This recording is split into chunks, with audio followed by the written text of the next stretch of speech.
ما كان محمد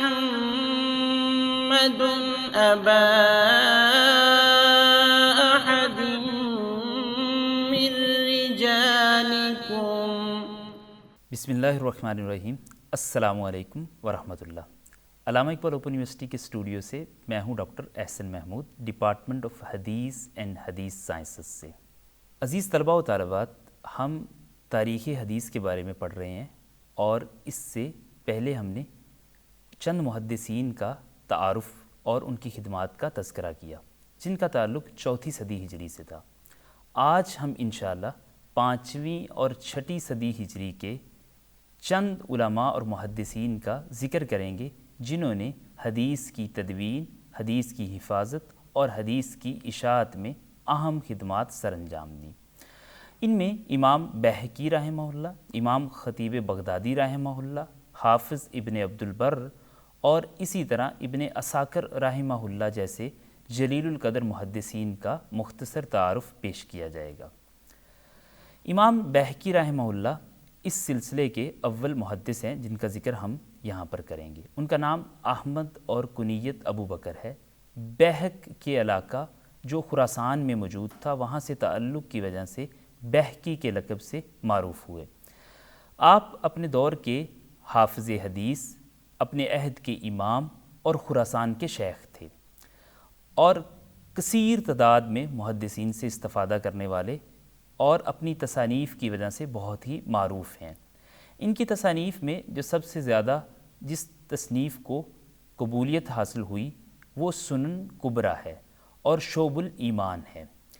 اس کے علاوہ ان کی جو دیگر کتب ہیں ان میں معرفت سنن والآثار، دلائل النبوہ اور الاسماء والصفات ہے.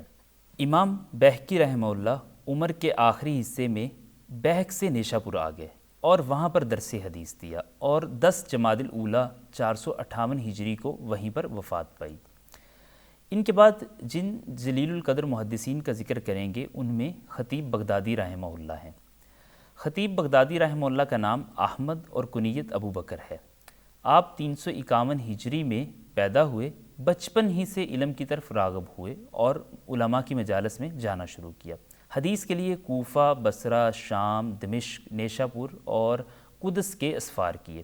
آپ اپنے عہد کے امام، حافظ حدیث، حدیث کی علل، اسانید، صحیح و ضعیف اور دیگر فنون میں مہارت تامہ رکھتے تھے اور دار قطنی کے بعد بغداد میں ان جیسا کوئی نہ تھا.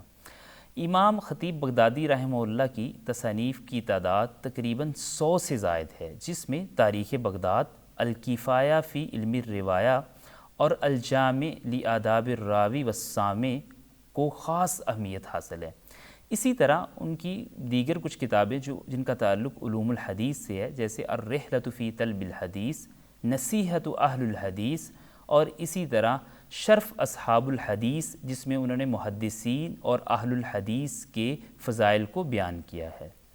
خطیب بغدادی رحمہ اللہ نے اپنی دولت اور کتب اہل علم پر وقف کی اور اسی طرح ایک بھرپور زندگی گزارنے کے بعد 463 ہجری میں وفات پائی. امام ابن عبد البر قرطبی اندلسی حدیث کے ایک بہت بڑے امام ہیں جنہوں نے حدیث میں بہت ساری تصانیف کی. آپ کا تعلق اندلس سے تھا اور مصر اور مکہ کے کئی اسفار کیے اور وہاں پر شیوخ سے علوم حدیث حاصل کیا.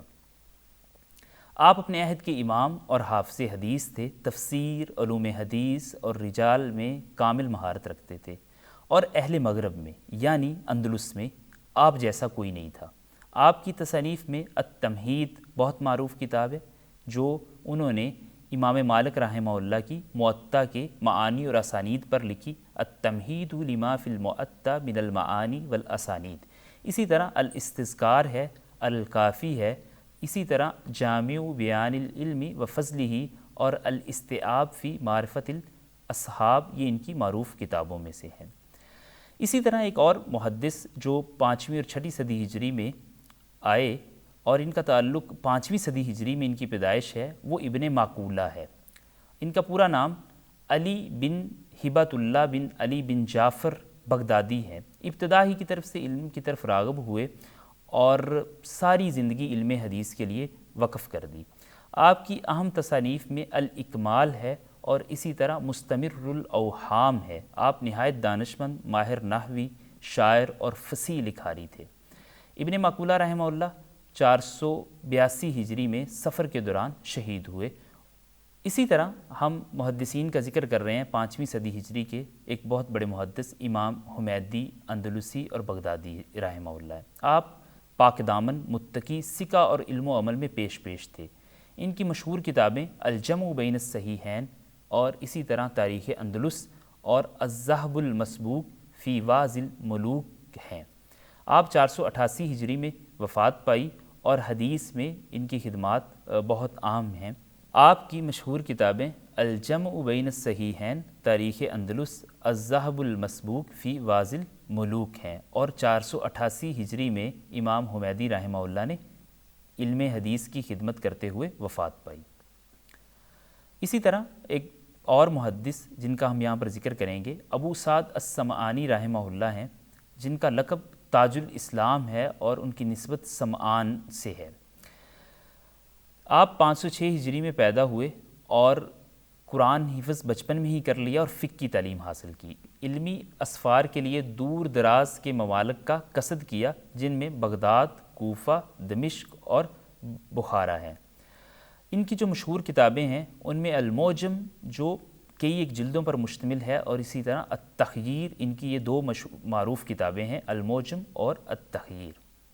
اسی سلسلے میں حافظ ابن عساکر رحمہ اللہ ایک بہت بڑے محدث ہیں جن کا تعلق دمشق سے ہے اور یہیں ان کی نسبت ہے۔ آپ حافظ، ثقہ، صاحب اتقان، دیندار اور صاحب علم و فضل تھے۔ بہت ساری کتابیں تعریف کی، جن میں تاریخ دمشق سب سے زیادہ معروف ہے، اور اسی طرح الموافقات اور معجم الشیوخ ہے، اور 531 ہجری میں انہوں نے وفات پائی۔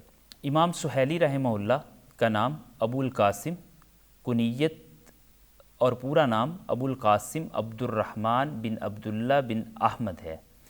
امام سہیلی رحمہ اللہ کا تعلق اشبیلیہ کے ایک گاؤں سہیل سے تھا، اسی وجہ سے ان کی یہ نسبت معروف ہوئی۔ امام سہیلی رحمہ اللہ بہت بڑے محدث تھے، جس طرح ہم نے ان کی کتاب الروض العنف کا تعارف کروایا، یہ سیرت النبی صلی اللہ علیہ وسلم پر جامع شرح ہے۔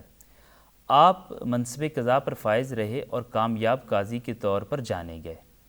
بہت پاکیزہ، پرہیزگار، شاکر اور متقی تھے۔ مراکش میں 3 سال قیام کے بعد 581 ہجری میں انتقال فرما گئے۔ عزیز طلبہ و طالبات، ہم نے 5ویں اور 6 صدی ہجری میں مشہور محدثین اور علماء حدیث کا تعارف پڑھا اور ان کی کتابوں کے بارے میں جانا کہ انہوں نے اپنے اپنے دور میں حدیث کی حفاظت، تدوین اور اشاعت میں کیا کردار ادا کیا۔